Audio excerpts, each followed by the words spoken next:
Hello बच्चों, इस video में हम डिस्कस करेंगे जो हमारा टुगेदर विद का सैम्पल पेपर सेकंड है उसके एमसीक्यू। तो चलो स्टार्ट करते हैं। देखो सबसे पहले क्या कहा इसने, एक मैट्रिक्स गिवन की है। विनी क्या की है? मैट्रिक्स। और मैट्रिक्स के ऑप्शन है, एक स्क्यू सिमेट्रिक है, एक सिमेट्रिक है, एक डायगोनल मैट्रिक्स है, एक अपर ट्राइंगुलर मैट्रिक्स है। हम ना सबको थोड़ा समझते हैं तभी तो थोड़ी क्लियरिटी आएगी। स्क्यू सिमेट्रिक्स क्या होगा कि अगर तुम किसी मैट्रिक्स का ट्रांसपोज कर दो और वो उसी मैट्रिक्स के माइनस के बराबर आ जाए, मतलब वो सेम मैट्रिक्स आ जाए, अगर माइनस कॉमन ले लूँ तो। अगर सिमेट्रिक मैट्रिक्स है तो किसी मैट्रिक्स का ट्रांसपोज करने से वही मैट्रिक्स दोबारा आ जाती है। और तुम्हें खास बात बताऊँ, अगर कोई मैट्रिक्स स्क्यू सिमेट्रिक है ना तो उसके जो डायगोनल होंगे ना वो क्या होंगे? जीरो होंगे। और साइन क्या होंगे? अपोजिट। जैसे यहाँ देखो, यहाँ 5 है, यहाँ -5 है, यहाँ -7 है, यहाँ 7 है, यहाँ 11 है, यहाँ -11। तो ये खास बात है कि डायगोनल क्या होंगे प्रेरित? जीरो होंगे। अब सिमेट्रिक होगी, स्क्यू सिमेट्रिक होगी। डायगोनल मैट्रिक्स जिसके केवल डायगोनल में एलिमेंट होंगे केवल, और सारी जगह क्या होगा? जीरो। और अपर ट्राइंगुलर का मतलब ऊपर वाले में क्या होंगे? नहीं एलिमेंट्स होंगे, नीचे वाले में क्या होंगे? जीरो। अगला क्वेश्चन प्रेरित क्या दिया है? y is equal to sine inverse -x²।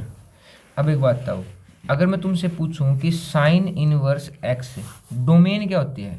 विनय जो हम पुट करते हैं सर। हाँ, जो हम इनपुट कर सकते हैं, पुट कर सकते हैं मतलब कि। और साइन इनवर्स की डोमेन में हम पुट कर सकते हैं -1 से लेके +1 तक। लेकिन अब साइन इनवर्स में तो कर सकते हैं, लेकिन अंदर वाली जो वैल्यू उसको कर सकते हैं। अंदर वाली वैल्यू क्या है यहाँ पे? -x²। और वो किसके अंदर आनी चाहिए ये वैल्यू? -1 से लेके 1 के बीच में। तो यहाँ पे मैं x क्या पुट करूँ कि वैल्यू इससे बाहर ना जाए? देखो पहली बात तो मैं जब x का स्क्वायर करूंगा तो हमेशा पॉजिटिव वैल्यू निकल के आएगी। बस मेरा आंसर ये होना चाहिए कि वो -1 से छोटा ना चला जाए, क्योंकि माइनस में तो आंसर आएगा चाहे तुम कुछ पुट करो प्रेरित, आंसर किस में होगा? क्योंकि इसको ही तो बोलते हैं नेगेटिव। तो तुम कुछ भी पुट करो उसका स्क्वायर हो गया पॉजिटिव, और बाहर क्या होगा? जैसे अगर मैं तुम्हें एक फंक्शन और कह दूँ -mod x, तो रिजल्ट हमेशा किस में आएगा? नेगेटिव में, क्योंकि मोड पॉजिटिव और बाहर क्या है? नेगेटिव। अब कैसी वैल्यू पुट करूं कि 1 से छोटी वैल्यू ना जाए? यही वैल्यू सारी पुट कर सकता हूं मैं, क्योंकि 1 से छोटी वैल्यू का जब तुम स्क्वायर करोगे हमेशा वो उससे भी छोटी वैल्यू आएगी। जैसे तुम 1/2 x छोटी है, इसका स्क्वायर करो, वो क्या आएगा? 1/4। 1 से बड़ी वैल्यू का स्क्वायर क्या जाता है? तो 1 से बड़ा, वो नहीं लेना हमें। तो इसका जो डोमेन है वो क्या है? सेम ही है, कहाँ से लेके? -1 से लेके 1 तक। अगला क्वेश्चन विन प्रेरित क्या दिया है? 2 बीटा -3 0 2 5 1 1 3 इसका इनवर्स एग्जिस्ट कर रहा है। विनी पूछा था तेरे से कि इनवर्स एग्जिस्ट करने का मतलब क्या है? Determinant not equal to zero. Determinant not equal to 0। तो डिटरमिनेंट निकालेंगे पहले 2 के अकॉर्डिंग। तो 2 इसको छोड़ देंगे विनी, इसको, इसकी मल्टीप्लाई -2 3 जा 6 -5। नेक्स्ट वाले पे क्या लेते हैं हमेशा? माइनस।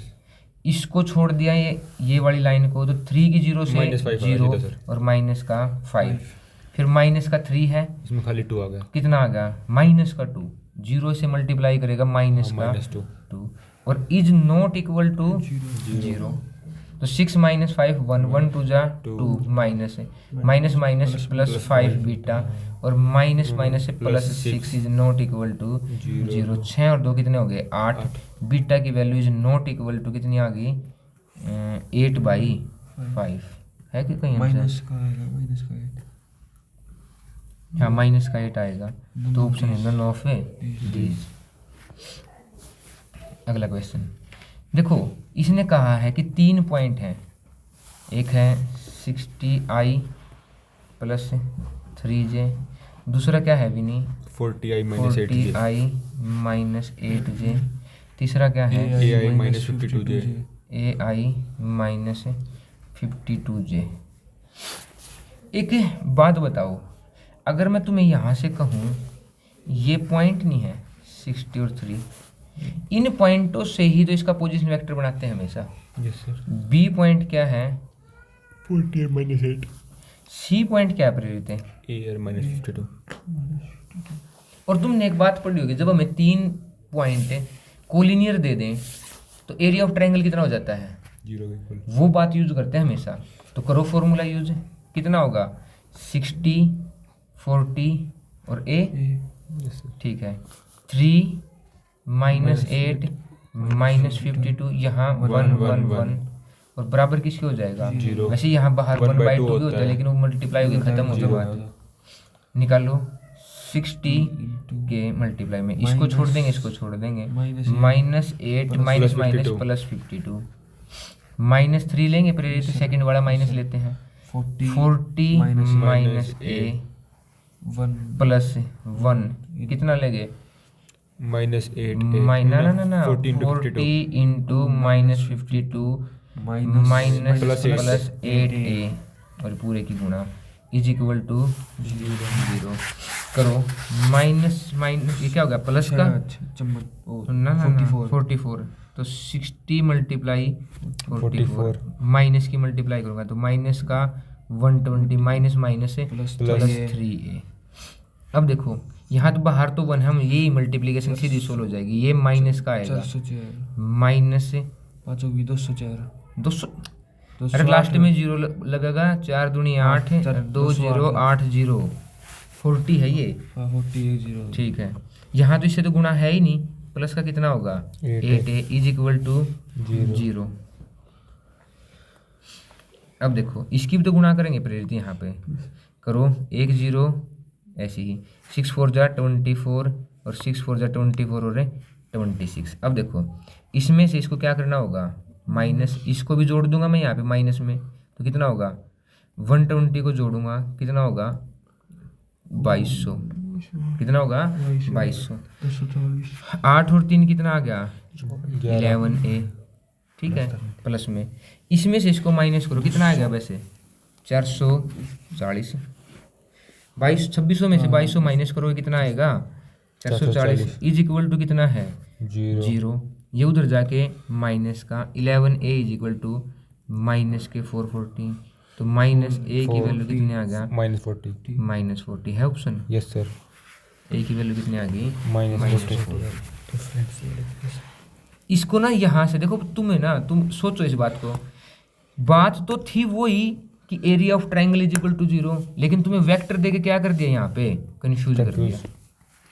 वो तुम्हें यहाँ पे बस इसका टास्क क्या था इस क्वेश्चन का, कि तुम्हें कंफ्यूज करना कि भाई वो बच्चा क्या सोचे कि यार इसमें कहाँ से निकालना है। वैसे एक बात और यूज कर सकते हैं कि मैं A B is equal to lambda B C लिख सकता हूँ, लेकिन वहाँ से कन्फ्यूजन के अलावा कुछ नहीं मिलेगा कि स्क्वायर रूट के अंदर आ जाएगा। मैंने सोचा था ये चीज़, लेकिन वहाँ पे एकदम क्या आएगा कि जब वो निकालेंगे डायरेक्शन कोसाइन बराबर करेंगे तो हम ना डिटरमिनेंट डिवाइड करना पड़ेगा, और डिटरमिनेंट में ए की वैल्यू आएगी, मतलब ए की वैल्यू 2 जगह आ जाओगी, सोल्व करनी डिफिकल्ट होगी वहाँ से। आगे प्रेरित है, जनरल सॉल्यूशन है किसका? dy by d x is equal to y by x का। तो x और dx को एक तरफ, y और dy को एक तरफ, ये y उधर ऊपर है तो यहाँ के नीचे, ये dx नीचे उधर जाके इंटीग्रेट करेंगे। इसका कितना आएगा प्रेरित है? log y। इसका कितना आएगा? log x और प्लस में c, कुछ फर्क नहीं पड़ता, इससे c ले लो, log k ले लो, यहाँ पे कुछ भी ले लो। मैं इसको कहाँ लेके आऊँगा? इधर है माइनस में, इसको कहाँ लेके आऊँगा? माइनस में। तो log y minus log x is equal to c, log m minus log n, log m upon n is equal to c। अगर मुझे log खत्म करना है प्रेरित तो क्या करूँगा? दोनों तरफ है एक्सपोनेंशियल फंक्शन अप्लाई कर दूंगा, खत्म हो गया। इधर तो कितना आया? y बाई एक्स, वहाँ तो कांस्टेंट ही होगा प्रेरित, और कांस्टेंट को तो हम क्या कहेंगे? के ही कह देंगे, उससे कुछ फर्क ही नहीं पड़ता। कांस्टेंट पे तुम कुछ अप्लाई करते रहो, बार बार क्या आता रहेगा वो कांस्टेंट। तो y इज इक्वल टू कितना आ गया? x के, कहाँ है? b, y is equal to x के। प्रेरित 6 क्वेश्चन क्या कह रहा है हमें? इंटीग्रेट करो 1 से लेके √3 तक, 1 upon 1 plus x square dx। करो इसको इंटीग्रेट। ये इसका इंटीग्रेशन कितना है? tan inverse x, lower limit 1, upper limit √3, ठीक है। लो अपर लिमिट पुट करो कितनी? tan inverse root 3 minus lower limit tan inverse 1. tan inverse 1। तो tan किस पे रूट 3 होता है 60 पे, किस पे 45 पे 1 होता है, मतलब कितना रह गया 15 कितना होता है π/12। अगला इसने कहा है प्रेरित कि ax² + 1 और नीचे है x + 1/2 जब x बड़ा है 1 से और जब x छोटा और बराबर है 1 से, ये डिफरेंशिएबल है एट x = 1। ये क्या है डिफरेंशिएबल है एट x = 1 पे। अब जब डिफरेंशिएबल है इसका मतलब left hand derivative = right hand derivative.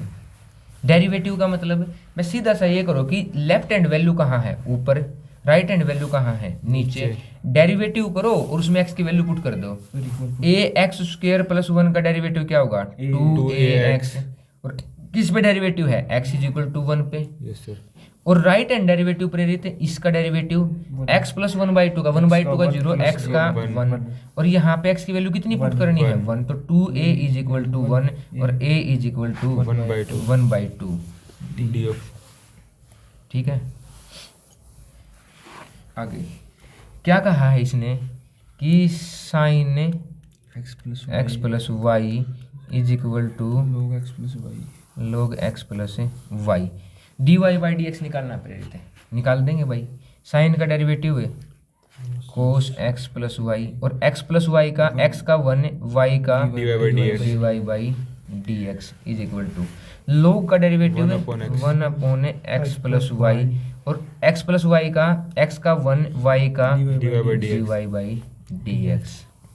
ये डिवाइड में है, इधर जाके multiply x + y into cos x + y और इसके ब्रैकेट में कौन है 1 + dy/dx, इसको थोड़ा यहाँ काट देंगे, = प्रेरित किसके है 1 + dy/dx।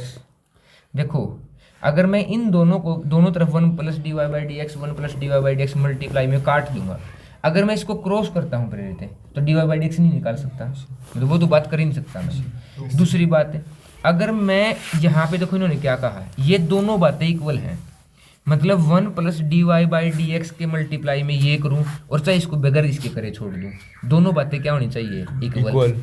अगर ये इक्वल हैं तो इस बात को पता क्या कहा है, ये बात नहीं है इक्वल 1 के, मतलब ये 1 के इक्वल नहीं है। अब समझो ध्यान से समझना, मैं कहूँ ax = x, तुम x को x से काट दोगे तो x की वैल्यू निकाल ही नहीं सकते, ठीक है। और a क्या नहीं है a 1 नहीं है, मतलब अगर a की मल्टीप्लाई मैं x के साथ करूं मतलब कुछ वैल्यू अलग आएगी, कुछ वैल्यू अलग आएगी। जैसे मैंने 5 पुट कर दिया तो 5x = कितना हो जाएगा x, ऐसे सोल्व कर सकता हूँ।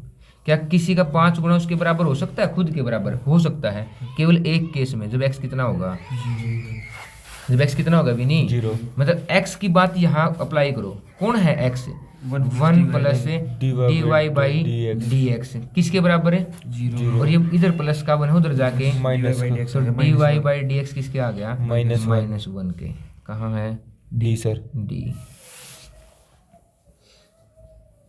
अगला क्वेश्चन इसने कहा है इंटीग्रेट करो x secant x² dx को। अगर प्रेरित में x² को क्या मान लूँ t, तो 2x dx = कितना हो जाएगा dt, मतलब 2 चाहिए तो 2 से गुणा कर दिया और 2 से डिवाइड। अब देखो इस पूरे की वैल्यू इसके साथ मिलके तो क्या हो जाएगी dt, और ये x² क्या हो जाएगा मतलब इंटीग्रेशन 1/2 secant t dt 1/2 प्रेरित है। secant का डेरिवेटिव क्या होता है log secant integration log secant t + tan t, और प्लस में कितना होगा c, और ये बताओ t किसको मानना है 1/2 log secant x² + tan x², plus में कितना होगा c, कौन सा A option option sir. A option. इसने कहा है कि इफ ए मैट्रिक्स क्या है वो alpha beta gamma minus alpha, और इसका स्क्वायर प्रेरित है आइडेंटिटी मैट्रिक्स के बराबर है। मतलब इसका स्क्वायर कैसे निकालूंगा, इसकी खुद से गुना yes sir, a into a alpha beta gamma और माइनस अल्फा। तो करते हैं गुना, इसकी गुना इसके साथ है, अल्फा के साथ है, अल्फा स्क्वायर बीटा की गामा के साथ है, बीटा की गामा के साथ है, अल्फा की बीटा के साथ है, अल्फा बीटा, बीटा की माइनस अल्फा के साथ है, माइनस अल्फा बीटा।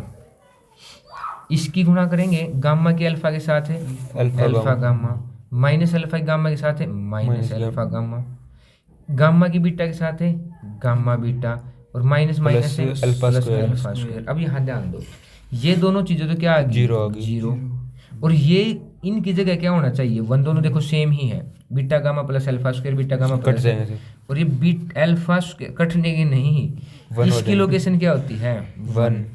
तो अब यहाँ देखो इस बात को कौन सेटिस्फाई कर रहा है, सी सेटिस्फाई कर रहा है, क्योंकि अगर मैं इन दोनों को इधर से उधर लेके जाऊं तो इधर तो रह गया जीरो, उधर हो गया one minus alpha square minus beta gamma, या फिर इसको ऐसे लिख सकता हूं, वन इधर आ जाएगा विनी, यहाँ माइनस का वन और उधर हो जाएगा जीरो। दोनों इक्वेशन सेम है, इनमें डिफरेंस नहीं है, लेकिन पर एक ही दे रखी है ऐसी, या तो ये होगी या ये होगी, तो कौन सा आंसर है विनी, सी।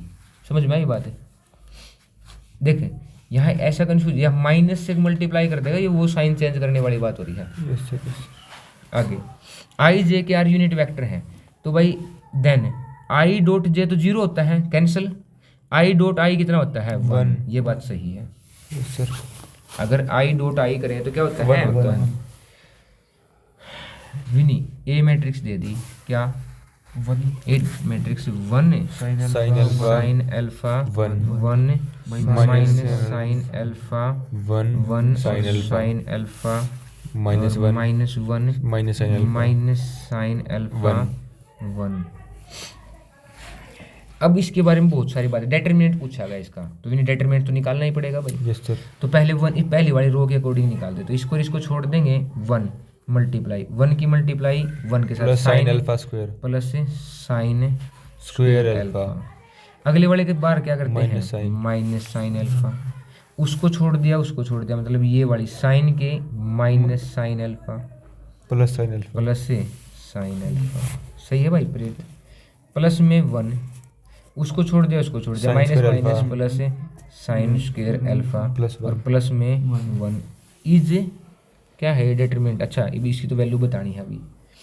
अब one plus sine square alpha कुछ नहीं होता भाई, one minus sine square alpha होता है, तो one plus sine square alpha को as it is one plus sine square alpha, और भाई ये तो क्या हो गया जीरो, जीरो। और यहाँ से भी कितना है प्रेरित, one plus sine square alpha, मतलब मैं इसको क्या लिख सकता हूँ, two plus two sign square alpha.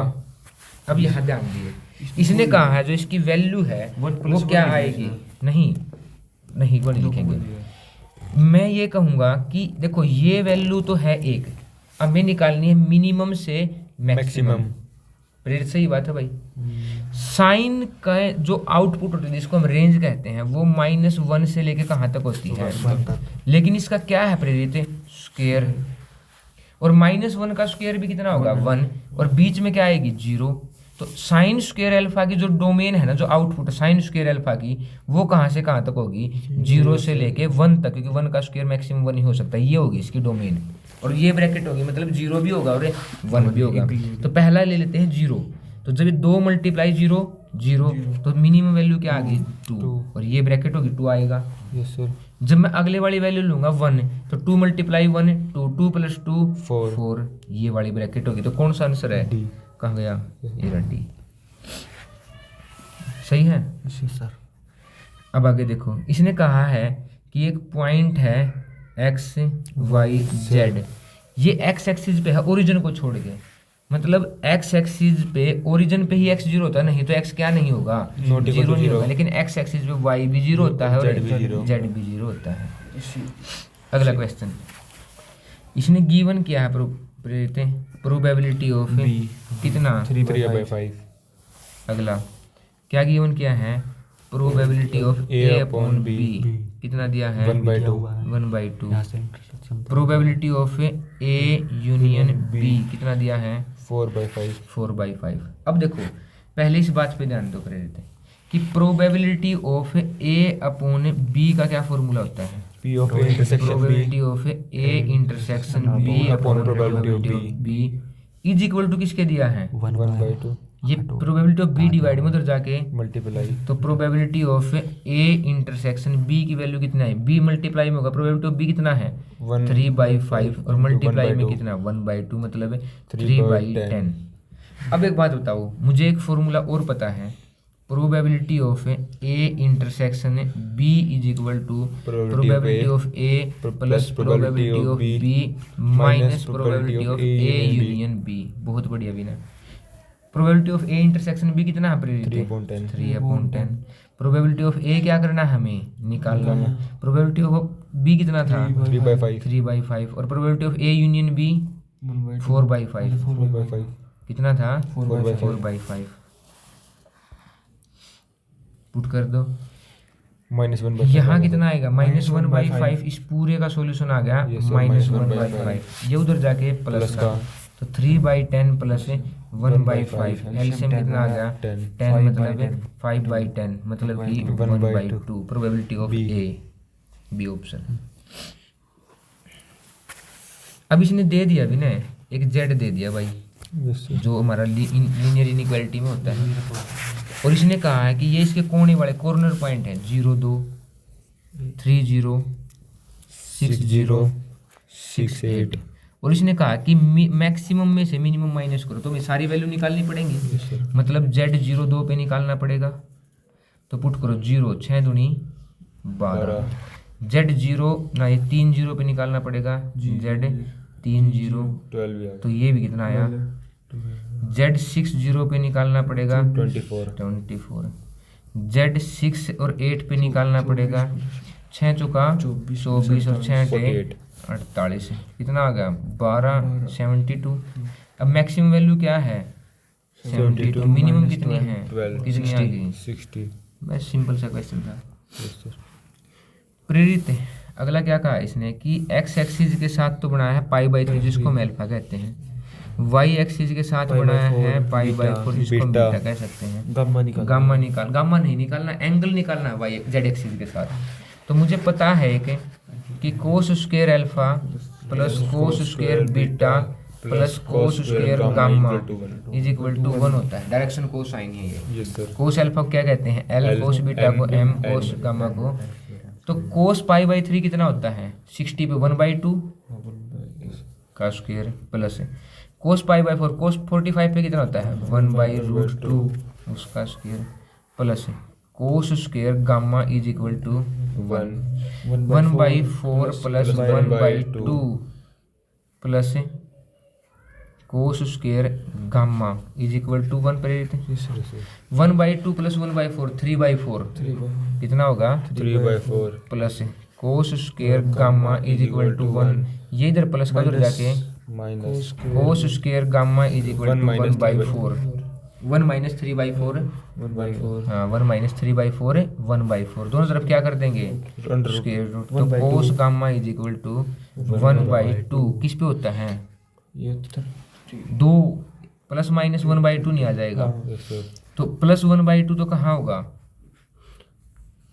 60 पे π/3 ठीक है। और नेगेटिव कौन से क्वाड्रेंट में होता है सेकंड में नेगेटिव किस में होता है सेकंड में सेकंड क्वाड्रेंट में और कोस की वैल्यू 0 से 2 पाई तक ही लेते हैं हमें सेकंड क्वाड्रेंट में 60 180 - 60 होता है भाई जब चेंज भी होगी वैल्यू तो 120 को क्या लिखते हैं हम यही तो लिखते हैं 2π/3 60 का डबल तो क्या आंसर हो गया बी। अगला आई का डॉट प्रोडक्ट किसके साथ है जे क्रॉस के प्लस में जे डॉट आई क्रॉस के प्लस में के आई क्रॉस जे एक फॉर्मूला लिखते हैं प्रेरित ऐसे करके आई जे और के एरो लगाते हैं एंटी क्लॉकवाइज ऐसे लगाते हैं। अगर जैसे आई से जे का क्रॉस है तो के आएगा लेकिन जे से आई का तो माइनस जे से के सीधा है तो आई आएगा तो मतलब I dot I plus I cross के अपोजिट हो गया माइनस जे तो जे डॉट माइनस जे प्लस के आई क्रॉस जे के डॉट इसकी One. वैल्यू प्रेरित 1, इसकी वैल्यू -1 और उसकी वैल्यू 1, One. कितना आ गया आंसर? 1 सी।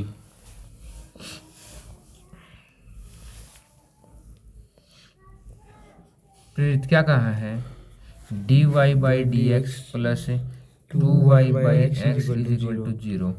तो मैं इसका सॉल्यूशन निकालने के लिए dy by d x is equal to -2y upon x लिख सकता हूँ। इसको फिर ये क्वेश्चन पहला भी आया था, एक सेकंड भाई,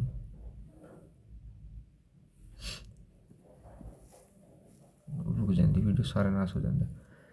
dy अपॉन माइनस का 2y और is equal to dx upon x.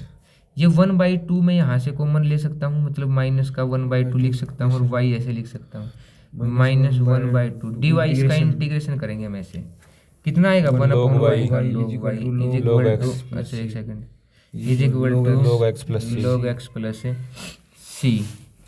यही बात होगी भाई। Yes sir. अब देखो ये है m log n, क्या होता है? log n की पावर m, मतलब जो बाहर होगा वो क्या आ जाएगा? पावर में जाएगा। Yes sir. बाहर कितना है? -1/2। -1/2। या फिर ऐसा कर सकते हैं, तो ये ऐसे कुछ भी लिख लो, तुम्हारी मर्जी, इससे कुछ फर्क नहीं पड़ेगा। ये पावर कहाँ जाएगी प्रेरित? log y की पावर -1/2 हो जाएगी। ये log x उधर प्लस का इधर आके माइनस का उधर कितना रह गया प्रेरित? सी। अब देखो log m plus log n, log m upon log m upon x is equal to, दोनों तरफ क्या लिया था पिछली बार भी? एक्सपोनेंट फंक्शन अप्लाई किया था कि log कैंसिल हो जाएगा। Yes sir. जब एक्सपोनेंशियल फंक्शन अप्लाई करोगे तो क्या आएगा? y की पावर -1/2 है प्रेरित, डिवाइड में है x और उधर क्या है? कांस्टेंट। ठीक है, मैं दोनों तरफ स्क्वायर अप्लाई करूंगा। क्या करूंगा? दोनों तरफ, क्योंकि रूट है ना, यस सर। तो इसका भी स्क्वायर, चलो फिर नीचे लिया, कोई फर्क नहीं पड़ेगा इससे। माइनस को चेंज करूंगा तो 1 अपॉन वाई का रूट रह जाएगा, मल्टीप्लाई में x इज इक्वल टू के। बोथ साइड क्या अप्लाई कर देंगे? स्क्वायर रूट, नहीं स्क्वायर खत्म करना, तो 1 अपॉन वाई का स्क्वायर रूट वाई का y x square is equal to, अगर मैं इसका रेसिप्रोकल कर दूं प्रेरित तो y x square is equal to 1 upon k. और मैंने कहा ना कांस्टेंट पे तो कुछ भी चेंज करते रहो, तुम उसको लास्ट में क्या लिख देना है वैसे, कांस्टेंट एक्स वाई। और फिर ये भी कहा है उन्होंने कि जी y कितना है? 1 इज इक्वल टू कितना है? 1। मतलब y, मतलब x की वैल्यू कितनी पुट करो इसमें? 1, तो y इज इक्वल टू कितना आ जाएगा? k। इसकी वैल्यू कितनी हो जाएगी? 1, तो k की वैल्यू कितनी है यहाँ से? 1। तो यहाँ से कहेंगे कि y x square is equal to कितना हो गया? 1, और y is equal to 1 upon x square. कहाँ है? ठीक है प्रेरित है। Yes sir. बहुत बढ़िया क्वेश्चन था भाई। अगला क्वेश्चन है, इसने कहा कि अगर एक मैट्रिक्स इन्वर्टिबल है, विनी इन्वर्टिबल का मतलब क्या था? जिसका इनवर्स एग्जिस्ट करता है। बिल्कुल, जिसका डेटर्मिनेंट नॉट इक्वल टू 0। हाँ सही बात है, जिसका इनवर्स एग्जिस्ट करेगा मतलब डेटर्मिनेंट नॉट इक्वल टू 0। और एक मैट्रिक्स का डेटर्मिनेंट उसके ट्रांसपोज के डेटर्मिनेंट के क्या होता है? बराबर ही होता है। तो जब उस मैट्रिक्स का डेटर्मिनेंट बराबर 0 नहीं है, तो ट्रांसपोज का भी क्या नहीं है? 0 नहीं है। मतलब ट्रांसपोज का भी क्या होगा फिर? ए ट्रांसपोज भी क्या होगी? इन्वर्टिबल। Yes sir. तो मतलब पहली बात तो ठीक है, सही बात है। Yes sir. दूसरी में क्या कहा इसने कि inverse of invertible symmetric matrix, मतलब किसी सिमेट्रिक मैट्रिक्स का, जी सिमेट्रिक मैट्रिक्स क्या होती है प्रेरित है? किसी का ट्रांसपोज उसी मैट्रिक्स के बराबर आ जाए। और किसी सिमेट्रिक मैट्रिक्स का, अगर कोई सिमेट्रिक मैट्रिक्स इन्वर्सिबल है तो उसका ना इनवर्स निकालेंगे तो वो भी क्या निकल का होगा? Symmetric matrix. दोनों सही है, लेकिन क्या नहीं है? एक्सप्लेनेशन नहीं है। तो क्या आंसर सही रहेगा? बी।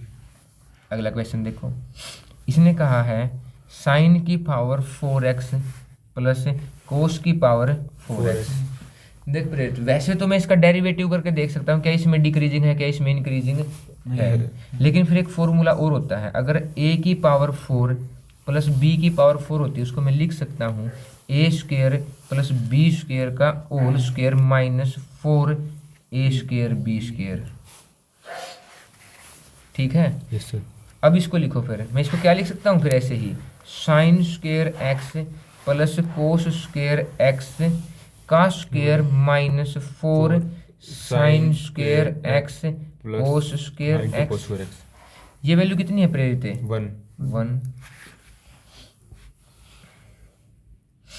1 माइनस 4, इसको क्या लिख सकता हूँ? साइन एक्स कोस एक्स का होल स्क्वायर, और इस 4 को भी तो इसके अंदर ले जा सकता हूँ ऐसे 2, तो 1 minus 2 sine x cos x का फॉर्मूला क्या होता है? साइन 2x, और इसका क्या है? Square. 1 minus sine square x cos square x, 1 minus sine square 2x कितना होगा? कोस स्क्वायर 2x, कोस, हाँ 2x का स्क्वायर होगा। यस सर, सही बात है। 1 minus sine square x cos square x. cos 2x, लेकिन मैं इसको एक वैल्यू और लिख सकता हूँ इसकी। वन ना खोलोगे? हाँ, वन ना खोलोगे? 1 ने खोल नहीं, इसने कोस में लिख सकते हैं हम कुछ, कोस में लिख सकते हैं 1 माइनस साइन स्क्वायर को, कोस के अंदर 2 टर्म है। हाँ cos 2x की पावर स्क्वायर, मतलब कोस 2x की पावर तो स्क्वायर लिख दिया। एक फॉर्मूला और होता है कि मैं साइन स्क्वायर एक्स को क्या लिख सकता हूँ पता है? एक फॉर्मूला नहीं पढ़ा? 1 minus cos square x, cos 2x is equal to 1 minus 2 sine square x, और ये 1 इधर आके माइनस कर 2 डिवाइड में, तो साइन स्क्वायर एक्स का फॉर्मूला पता क्या लिखते हैं यहाँ से? Sine square x is equal to 1 minus cos 2x upon 2 plus, हाँ ठीक है, पुट करो फिर यहाँ पे 1 माइनस क्या लिख सकता हूँ मैं इसको? 1 माइनस 1 माइनस कोस 2x, पहले ही 2 था, 2 का कितना हो गया? 4x upon 2। अब लिखो भाई, मैं अंदर मल्टीप्लाई करूंगा 1 माइनस 1/2 और minus minus plus cos 4x upon 2। इससे कितना आया प्रेरित? यहाँ से 1/2। अब एक बात बताओ, यहाँ से तो अब तक हमने क्या सोल्व किया? इस पूरे फंक्शन को सोल्व किया कि इसकी वैल्यू ये है। अभी तो हम क्या करेंगे? अभी तो इसका डेरिवेटिव भी निकालना है, तो f डैश x, ठीक है, निकाल लो डेरिवेटिव कितना इसका? 0, कोस का माइनस साइन 4x अपॉन 4 ना, मल्टीप्लाई में 4 और नीचे डिवाइड में क्या था? 2 से कट गया 2, तो मतलब यहाँ पे मैं लिख सकता हूँ -2, इनको कैंसिल कर देता हूँ -2, ठीक है। अब क्या बात होती है कि अगर f डैश x 0 से बड़ा है तो इंक्रीजिंग, और f डैश x 0 से छोटा है तो डिक्रीजिंग। अब देखो, अगर इसकी वैल्यू पॉजिटिव बनानी है प्रेरित, इसकी वैल्यू पॉजिटिव बनानी है, तो साइन को क्या होना पड़ेगा? नेगेटिव। और साइन नेगेटिव कहाँ पे होता है? पाई से लेके 2 पाई तक। साइन पॉजिटिव कहाँ होता है? 0 से लेके, क्योंकि 0 से लेके पाई तक तो फर्स्ट क्वाड्रेंट, फर्स्ट और सेकंड में पॉजिटिव होता है, और सेकंड और थर्ड में क्या होता है? नेगेटिव। अब ये बता, यही हमारा, एक सेकंड, ओ यार सारा क्वेश्चन गलत हो गया ये तो, एक सेकंड भाई, यहीं पे सोल्व करते हैं हम, ठीक है। क्या था? माइनस, थोड़ा सा इसमें बड़ा कर लेंगे ना, दिक्कत हो जाएगी, हमारी सारी वीडियो कैंसिल हो जाएगी, लोड पड़ जाए इस पर। क्या था? माइनस साइन क्या था प्रेरित? 4x और 2 भी आया था, है ना। अब मुझे साइन की वैल्यू क्या चाहिए है? नेगेटिव। वो कहाँ होगी? पॉजिटिव कहाँ होगी? पहले तो ये समझ लेते हैं, 0 से पाई, यही बात होगी। लेकिन ये वैल्यू तो 4x की है, तो x की वैल्यू कहाँ होगी? दोनों को 4 से डिवाइड करूंगा, तो 0 को डिवाइड करूंगा प्रेरित, तो कितना आएगा? 0, और पाई/4 को करूंगा तो पाई/4। मतलब कि 0 से लेके पाई/4 तक है साइन की वैल्यू पॉजिटिव, लेकिन बाहर क्या है? नेगेटिव। और नेगेटिव में क्या होगा? डिक्रीजिंग। तो यही तो लिखा है इन्होंने, 0 से लेके पाई/4 तक है, ये वाली ब्रैकेट में क्या है? डिक्रीजिंग। फिर मैंने कहा है कि पाई से लेके 2 पाई तक साइन क्या होगा? नेगेटिव। नेगेटिव से नेगेटिव प्लस होगा, लेकिन वो 4x की वैल्यू है, तो x की वैल्यू उसको क्या कर देंगे? डिवाइड। मतलब पाई/4 से लेके पाई/2 तक इंक्रीजिंग। दोनों बातें क्या है? सही है, लेकिन करेक्ट एक्सप्लेनेशन नहीं है। इंक्रीजिंग और डिक्रीजिंग। बढ़िया क्वेश्चन था।